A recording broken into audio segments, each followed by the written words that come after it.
The recent cyber attacks on some big U.S. companies like Microsoft, Apple, and Facebook are bringing the issue of cybersecurity back to the forefront. And the mobile industry is also increasingly concerned with keeping data secure, with 4 billion global subscribers expected by 2018. Joining us now is Spencer Cobb. He is the CEO and co-founder of Mobile Active Defense, a provider of mobile security, and he joins us live from San Francisco with a closer look at the industry. Spencer, thanks for joining us this evening. Let's jump straight into it. How big of a challenge is mobile security for the smartphone industry right now? I think it's a real challenge. You have a proliferation of these devices that's happening at an astounding rate, and organizations are having a hard time just getting their arms around the management of the devices to bring them in, and security is a very big challenge. Now, we don't hear as much about mobile attacks as we do about web attacks. Is that because it targets the individual rather than corporations? I think what we're seeing is the same attacks from the desktop world are now showing up in the mobile environment. I think these attacks are going to grow in number and in scale, but you're right. Right now, web attacks are a little more in vogue as consumers and enterprises continue to use mobile phones and more valuable data is stored there. You're going to see crime syndicates and the usual suspects sort of targeting these devices. But who really is likely to gain from hacking phones? Is it identity thieves? Who would be behind these kind of attacks?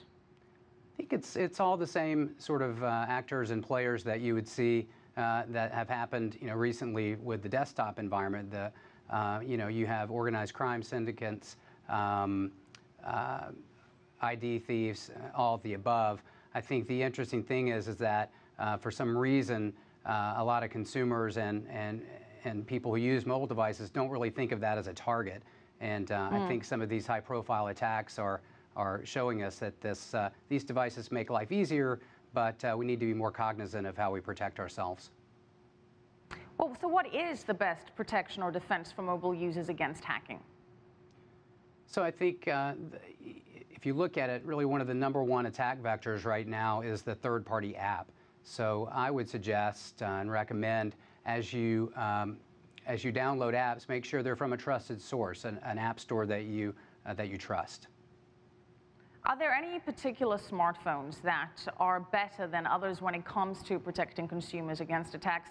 I know that BlackBerry is used by corporations because of its increased security. Do you agree with that?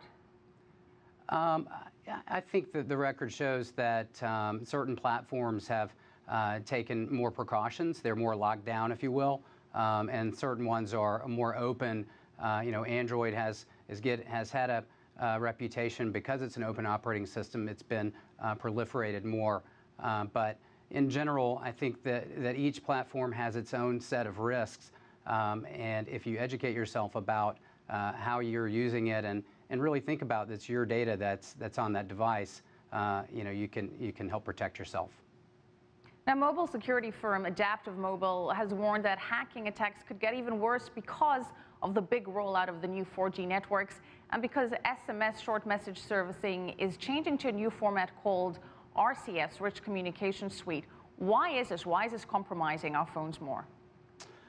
Well, I think anytime there's a bigger set of bandwidth, a bigger pipe, if you will, to the phone, it increases the types of content that we are downloading.